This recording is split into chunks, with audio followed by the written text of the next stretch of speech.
Hey everybody, and welcome to episode 8 of Feelings in Flannel. In this episode, we take a little bit more of a serious turn as we give you as viewers a little bit of insight into who we are as father and daughter and as individually. Please be sure to like and subscribe and share it on your social media. Let's get into it. Feelings in Flannel is hosted by us. I'm Adam. I'm Amelia. And we are a father-daughter combo who are setting out to debate the merits of love, romance, humor, and faith in RomComs new and old. Listen and join us as we seek to name the top 5 RomComs and discuss masculinity and femininity together and how that plays into role. Make sure to like and subscribe and share it with your friends on social media. Stay tuned.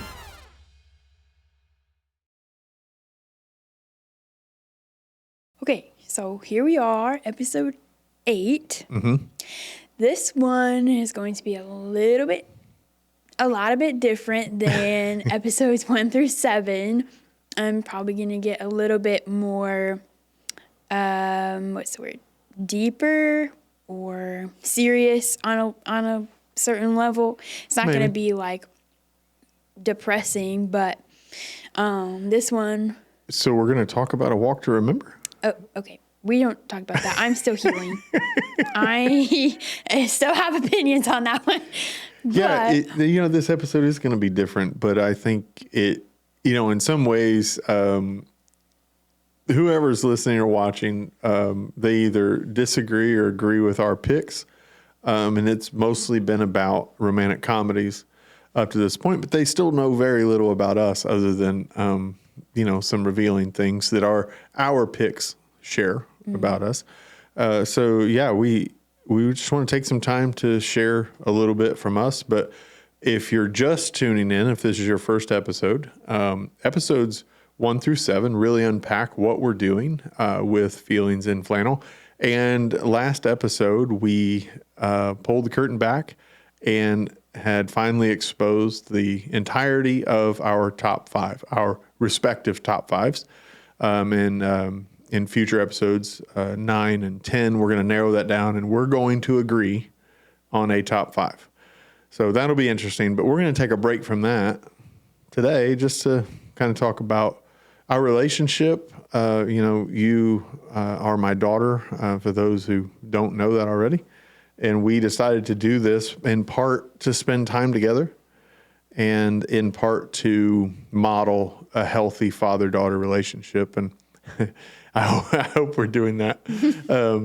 I do believe we're doing that. Mm-hmm. So, I don't know really where we go with this in detail, but I think it's important for us to just be us. Mm-hmm. So, anything in your mind? Well, one thing in my mind that kind of keeps with the theme of this whole thing is rom-com and love and all that. But one thing I thought would be cool is for me how a healthy father-daughter relationship influences how you view a healthy romantic relationship. Because I personally believe that it does. In personal friends' lives, it's a little bit different. Most of my friends have a relationship with their father. But I've definitely seen it in where I work. Mm-hmm. And these kids have really, really rough relationships with their fathers, these daughters or mothers and sons. But I think it shows how they, 1, value themselves or view themselves, and 2, how they let that view of themselves affect how they let others treat them, especially in a romantic relationship, which is, I guess, the end goal. A lot of people want to fall in love, get married and all that. Yeah. And I think a healthy father-daughter relationship, on the women's side at least, has a big influencing factor in what kind of relationship they have. Yeah, so that'll be interesting to hear. I'm wondering if you were to describe me as a father, maybe let's give our listeners a little bit of context here, right? Because you're going to describe a little bit as to why our relationship influences the way you see the pursuit of a romantic relationship. but they probably should know a little bit about me as a dad, I would suppose. So I am your biological father, but how would you describe me as a father? And be honest, first of all, because that's what we do. We're just honest with each other. But, let's not talk about that for very long. That's not what this episode's about, but I think it's good context. So what would you say if you had to describe me as a father to someone who didn't know? Are you just trying to fish for some compliments? No, but I am not. But I mean, maybe there's things too that aren't so complimentary, and that's what we do. I think the main things that come to mind when people are like, well, I've had my coworkers ask, because I've mentioned the podcast a little bit, and you just come up a lot at work somehow. But they're always, how's Pretty popular. Well, they don't know who you are, but I bring you up a lot, and they're like, oh, how's your dad? Whatever. And I've had people say, oh, I wish I had a relationship with my dad like that. And so that's always encouraging to hear. But the main things that usually come to mind to describe you to other people is you're definitely honest. You're a good listener. And you're thoughtful. And a lot of the values that I have came from you and Mom teaching, but in this case from you, definitely being hardworking and diligent. Both of which you are. And I feel like it's pros and cons to having a counselor, Dr. Pinkard, because... for the record, I am not an actual doctor. That is my nickname in our community, is Dr. Pinkard, for a specific reason. But there are pros and cons to having someone who has a counseling education, a little bit of counseling background, a lot of time spent in work with addictions, homeless shelters, and prison ministry. And there's some pros and cons to that for sure. So for those of you listening, that's what she means. I have a way about me that I can't seem to change. But anyway, so I've earned the nickname Dr. Pinkard, but I do not have a in my book, you are a Dr. Pinkard. Thanks. I'll leave that there.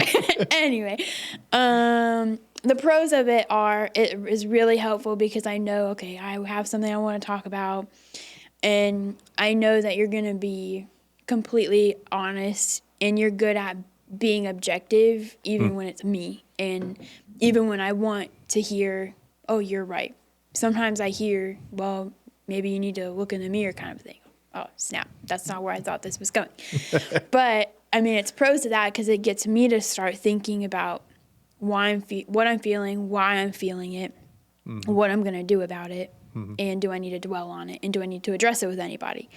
Part of that is my education too, but I honestly think my desire to go into the education I am, which is psychology, is because of that, growing up with learning to identify what you're feeling, not bottling it up, all that stuff. And now I tend to do that to my friends, whether they like it or not.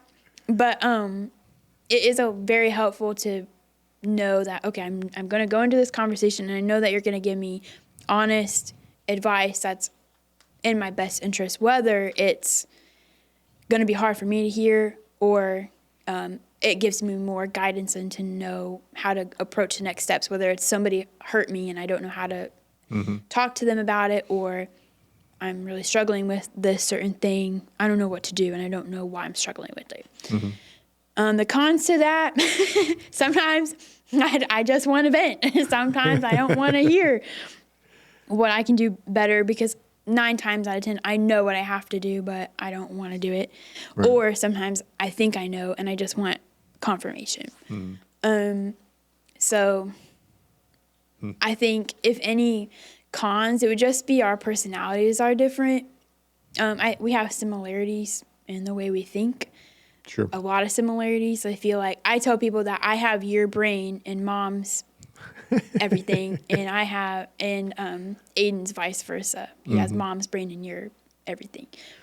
So I feel like we have similarities, but personality wise, Yeah. you're pretty you're not afraid to be blunt or challenge people, and I can get too caught up in, oh, am I going to hurt their feelings?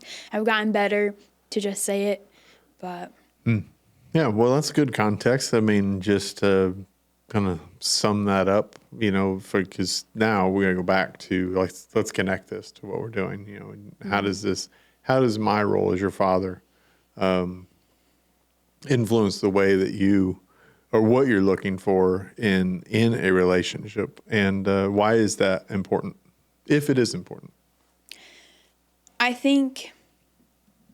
I mean, as a girl or a little girl growing up, the only really context I have for what a man is or does is you. Grandparents as well. Sure. Especially ours. We're very close with both of our grandparents, which is a major blessing, because I know some people aren't. But I was with you every day, 24/7. Well, not 24/7, but every day. So part of it comes from watching you and mom interact and seeing how you treat her and vice versa. And then the other part is how you treat me. And I know growing up we did daddy-daughter dates, and those were always fun. And whether they were something you wanted to do or not, you did it. And I think those always stick with me. And What I remember most about our daddy-daughter dates, and this is when you were really little, so I don't know if you remember this, because we did daddy-daughter dates from the time you were old enough to let yourself out of your car seat. And so we would go out, and I remember one specifically. We went to KFC. I don't know if you remember this one or not. You were pretty young. But we went to KFC, and it was just a simple date. And I remember walking around the vehicle to open your door and let you out. And then we went in and we ate. And we had an entire conversation about, you were so little, you were so far from dating. We had an entire conversation about when you start dating, if the gentleman that you're dating doesn't walk around and open your door, stay in the car and ask him to take you home. And even then, I was trying to communicate your value, that's a small effort that he can put in. You're capable of opening your own door, no doubt. But it was just one of those, it was those little seeds of your value. I remember doing that. We did that over and over and over again. I would say things like that to you. But that's just one. That's more of the serious one. What's a daddy-daughter date that you remember would like to relive? Mine is, I think we did a lot. I don't know if it would count as a daddy-daughter date, but to me it does, is when we would dance to Barbie 12 Dancing Princesses. Every time I hear that song, I usually get teary-eyed because that's me. I cry at the drop of a hat. So I might cry in this episode. We'll see. But that one always sticks with me because it's just like, it was something silly. I mean, it wasn't like we were doing anything crazy. We weren't going out spending money. But one, I love that movie, still love that movie, and we'll watch it again. And I don't know.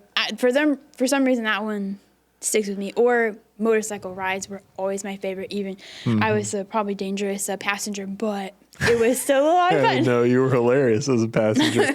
I think motorcycle rides was what I thought you were going to say first, but we watched a lot of Barbie princesses, and we did a lot of dancing around the house, and it was foolish and ridiculous and fun. But yeah, on the motorcycle, you were a blast, sitting back there in your own world, jamming. Whatever you were singing, I don't know, but you had arm motions. And anybody that has a motorcycle knows that the more movement that's going on back there, you can feel that as the operator. But yeah, we did. We had some good daddy-daughter time together. So, do you think it's positively or negatively? Currently you're not in a relationship. You said that, I think, in episode 1 or 2 or something. I don't remember. Do you think that this is our relationship and some of that is a positive contributor to that or a negative contributor to your current relationship status? Positive. Like a plus positive. It's a major positive. I think because we had so many times of talking about what a healthy relationship is, or observing you and mom, or even grandparents, and other relationships in my life, whether it's best friends or their parents or whatever. I've been blessed enough to grow up around people who have good relationships, whether it's friends' parents, my parents, grandparents, all that. So I had really, whether I was actively observing or not, I had those influencers in my life. Like, oh, that's how a man treats a woman. That's how a woman treats a man. And then it also, all of our conversations about identifying needs and identifying self-worth and identifying wants, even in a relationship, gave me the confidence to be able to even end the last relationship that I was in. It was very difficult. And really not the only, but the main contributor, or God is the only reason he gets all the glory for that relationship, one, even happening, and two, ending the way it did, because it was abnormal to how breakups stereotypically go. We had a very good relationship. He treated me very well. We just both realized at a similar timeline that marriage just wasn't the end goal for us.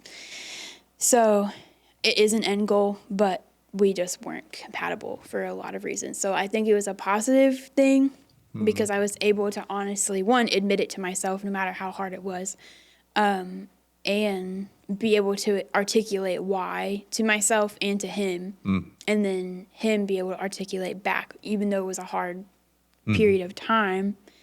And we were together for a substantial amount of time, and through high school a little bit, so we grew up together in a sense. So I think it gave me the confidence to do it, and it gave me the understanding of, and to how to walk being single, because I hadn't been single for like 4 years, and I'm like, I struggled a little bit with like, what do I do? Who am I? And that's a whole nother thing. Now we don't have time to talk. That's like a whole different podcast. But well, it is a whole different podcast. I think, rolling it back, I've been married for more than 24 years now, and I can say with 100% certainty that the biggest risk in the beginning of our marriage was my inability to value myself. And I think probably why it was so important to me as a dad, for you and your brother, to communicate the value that you have. And I think as you're describing that, knowing how that relationship ended, and it really ended beautifully, and the fact that he's still oddly in some way a part of our world and our family is unique. But I think everyone's value was preserved in that. And it's cool to hear you describe it that way, because I know for me, I didn't love me when Mom and I get married at all. I was a mess, battling addiction, had suffered trauma at the age of 15, which you're well aware of. We've had incredible discussions about this. But for those listening, I was sexually assaulted at the age of 15 years old by a male, and that had a tremendous impact on me in my development. And getting married very young, I didn't like me. In fact, I hated me. So there was a lot of that happening in the beginning of our relationship. And I think having you guys at such a young age, and it was so instrumental in me making a change in my life and becoming who I am today, was prompted a lot by you and your brother, and more by you because you were older. You could, talk to me Aiden did not. He bounced around with his pencil neck and his giant head and bumped into things a lot. But yeah, we wouldn't have deep conversations, but it was the realization that you need me to show up in life changed the trajectory of my life that was going nowhere at the time. And that's a big reason why we can sit here today and we can talk openly. You know my history, you know my past, you know my story. And out of that, it's been a source to pull from to challenge you and your brother. And I'm glad to hear that it's positively influencing the way that you see relationships. So if what was I say, if we open it up, I was trying to say what I was thinking. If we open it up, I think there's probably no better way. We've still got 10 minutes easy, 15 if we want it. No better way to demonstrate to those who have tuned into this. I don't know if it's funny. I don't know if it matters, but we're talking about romantic comedies and all of this. Today, we're just being us. But there's no better way for our viewer to get an insight into us than for me to sit here and say, I will answer any question you ask me right now. Well, you've told me that even outside of here. Mm-hmm. You're like, any questions you have about this or about your trauma or about your past or about anything present now, it's like you ask, I'll answer it if I know the answer. Yeah. Like, okay. And to me, that was always like, that. I think that's one of the reasons I really value conversation in a relationship, because it's like, if I ask a question, I want more than, I don't know, or good. Mm-hmm. Okay. Yeah. Why was it good? Why don't you know? And part of that is maybe I'm nosy, but I just want to understand, to seek to understand. Well, I think that's normal in most relationships. When you look at traditional gender roles, the female brain is definitely more bent with curiosity in the sense of wanting to know why certain things or how someone feels. The female gender is more attuned and equipped to be self-aware of internal goings on, traditionally speaking. Gender roles, of course, can change. And with my history and my story, my education, I've invested a lot of time into understanding what's going on in here, which makes me abnormal in the sense. And I think in some ways that could have a negative effect on what you think a relationship with a guy is going to look like, because 9 times out of 10, a guy is not as emotionally aware as I am. And they're not comfortable with that, right? I mean, we make a joke. I've got mirror here for my emotional support as we do this. But the reality is that's me poking fun a little bit at the male gender. But I don't mean it facetiously. It's a real thing. Like, this is a real deal for somebody that, I last episode expressed very openly my feelings towards Pitch Perfect. And I love that movie. I'm not going to back down on that at all. But for someone who doesn't know me and they just hear that, you wouldn't reconcile. That dude's comfortable saying he likes a movie like Pitch Perfect, which is a musical. It is a romantic comedy. It is a singing competition movie. It's pretty much all women. It's almost all women. You don't hear somebody say that who then you join the flip side and go, all right. But he rides motorcycles. He works on cars. He builds things. Mm-hmm. I love to shoot guns. Like, I'm the quintessential male in all of those ways. And then there's this side of me because I love me now. Like, I'm good with this.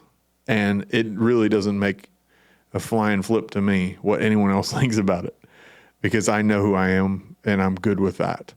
And I think that's important as we're going through this and people are listening to this. They go, we definitely are having a lot of fun doing this. I'm having a blast. of doing this with you, but there is a meaningful part to this too. It's not me putting on a ruse. I genuinely have enjoyed preparing. You know, I do not make a habit of watching rom-coms. I certainly don't watch them by myself outside of preparing for this. That's not what I'm getting at, but I think it does help the listener go, oh, I get it. You know, this is who we are. This is what we do together. So is there a question you want to ask me about anything? Well, I guess, kind of a two-part question. Oh boy.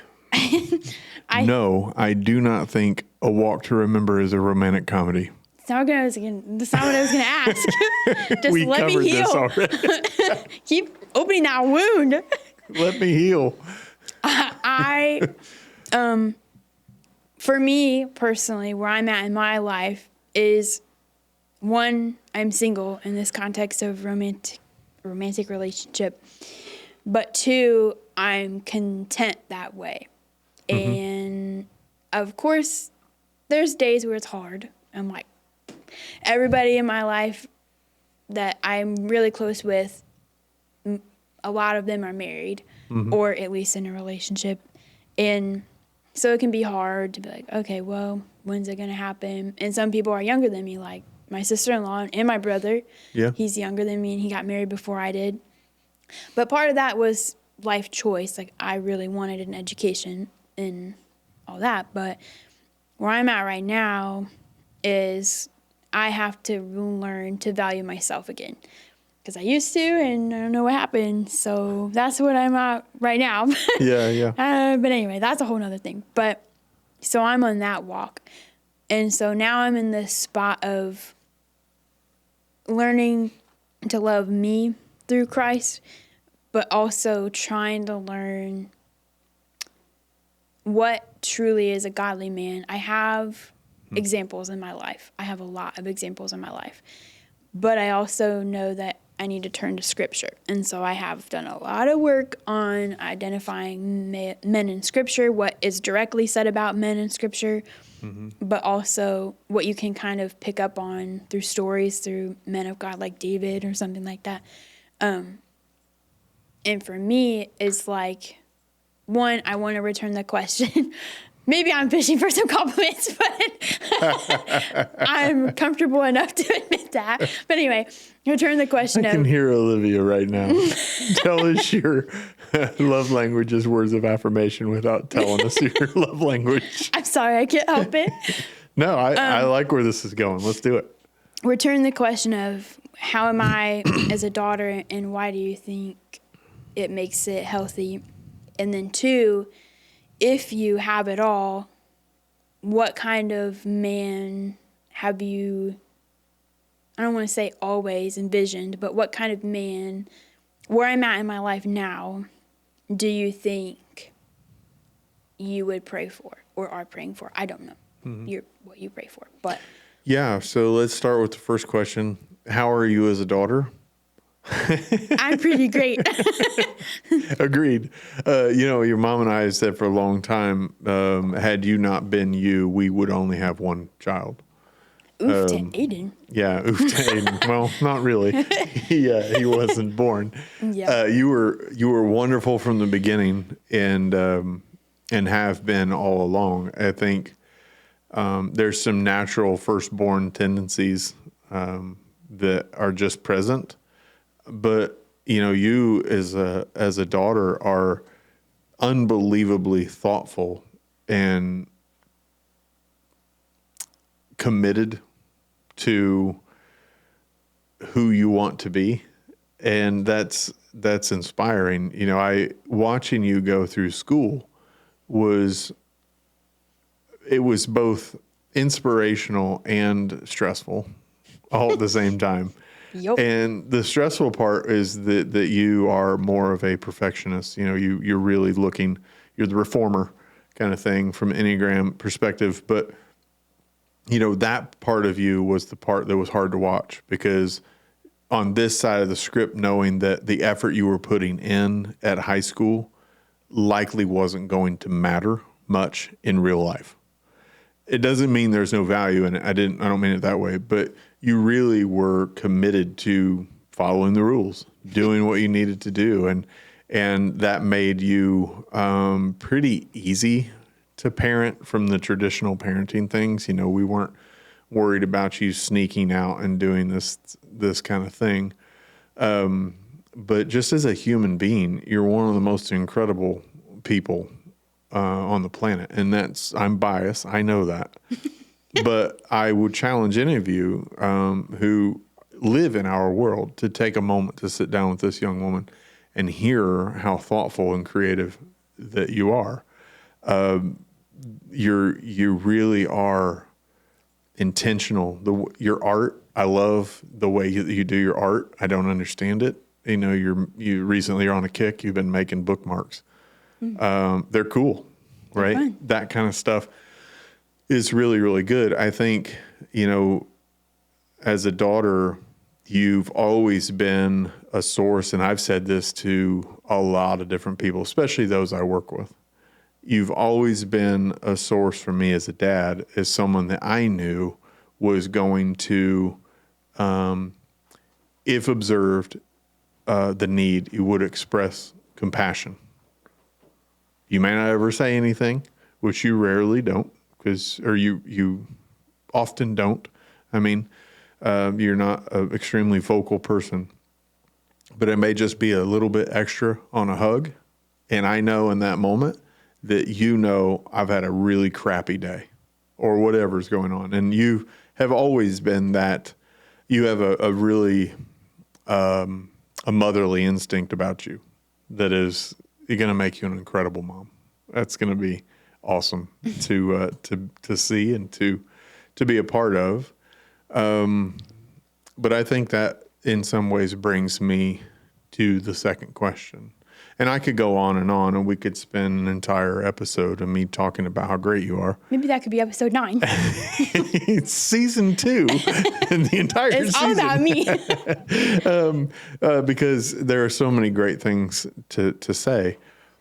But thinking about who you are, I think a lot of that informs the way now that I pray for the guy and the guy that I'm envisioning. I guess, you know, from a secular view, that's another way to say it. The person is undoubtedly committed to providing for you to a fault, you know, and that may sound like a traditional role, whatever. I don't freaking care what the world thinks about that. That's the way it was designed. The man I envision for you is willing to put the weight of the world on his shoulders so that you don't have to. And that's a key component. Like the details around who this individual is by height, weight, ethnicity, I don't care. But none of that matters to me, never has. I've never prayed down that path. I want an individual who understands that you are worth all the sacrifice. And, you know, I have to be the one, let me correct that. I get to be the one who says to another guy, she's all yours. And I'm not willing to turn the keys over to someone that I don't think will put in the sacrifice that I was willing to put in.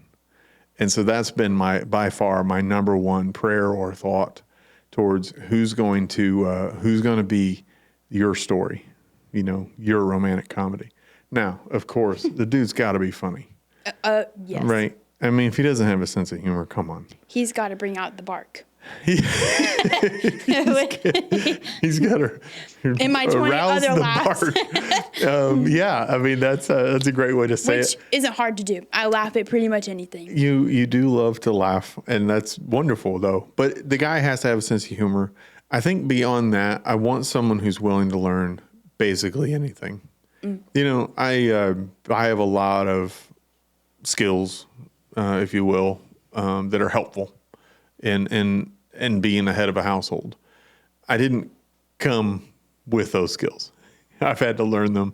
I've had to be willing to do that. And I think that's the other thing. I really, if I could sum it up, because we're going to run out of time, into two things. It's someone willing to go and carry the weight of the world so you don't have to. And someone who's willing to learn whatever he has to learn, so that he can be what you need.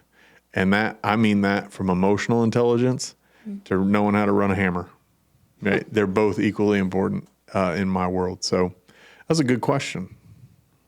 That's a good question. Well, I feel like it's important to me. I don't know about other daughters with their father, but to me, it's like, I know what I want in a guy. I know what I'm praying for or seeking for, but I'm also praying that with a reverence and understanding God knows who I need. And and it may have some of the things that I want, and it may not. He may be like, I know you want that, but you need this, because he knows. And but also is like, it's important to me to know your opinion. And Aiden, my brother, I want him to, I don't want to say approve, but I want both of your perspectives or opinions matter to me, because you are both really good men of God, who played a part in me developing an understanding of how a man should treat a woman, whether it's from a sibling standpoint, from a father standpoint, a grandparent, a friend, whatever the relationship. And even my brother has played a role in that, and he's played a role in me understanding, okay, if a guy doesn't treat me this way, then he might not have my best interests at heart. And Aiden, he would probably never admit that, but he has shown me in little ways. And I always thought he's not really going to be like the protective type, because he's pretty nonchalant. He's pretty like, go with the flow kind of guy. And he doesn't talk about feelings, at least with me, which that's okay. I know he loves me, but anyway. But I did see it when I was in a relationship, little things that he would do. I'm like, oh, he does care. And he would vocalize something if he thought my worth was at stake. And so I think it's just important for women to have men in their lives who can pour into, this is who I want for you, and this is who I think, or this is what I desire for you to be treated as, because that pours into how you view yourself. Like, okay, so maybe I am deserving to be treated with kindness, or be thought of in an intentional way, whatever you desire that way. So I don't know if I've ever asked that question before, but it just came to mind because I'm like, I think it's important. And even for guys who are listening to think, if it's a father watching, what do I want for my daughter, and how am I showing her that's what she deserves? Or from my perspective, for young women to understand or try to ask their dad. And it might determine how close you are with them or how comfortable you are having that conversation with them. Yeah. Don't do it while they're working on the car. Yeah. Women got to learn timing. Timing matters. No, I think it's good. It was a great question, and I've enjoyed the conversation, and I think it's worth wrapping up with a direct message to those listening. If you want to know your value as a daughter or as a son, there is only one place to find it, and that's in Scripture. Our Heavenly Father has created a model where you are the absolute apple of His eye. You are His favorite, and you always will be, and no one will value you more than your Creator, to the degree that He was willing to give up the life of His own Son so that you could find the avenue to become who you were always intended to be. That's where it begins. If you're looking for that kind of relationship, my encouragement to you is open Scripture and ask God to reveal Himself to you as Father, and see what kind of impact that has in your life. Because I am living proof, and my daughter sitting here with me is living proof that it can change everything for your outcomes. Thanks for listening, and we'll get back to the silliness in episode 9.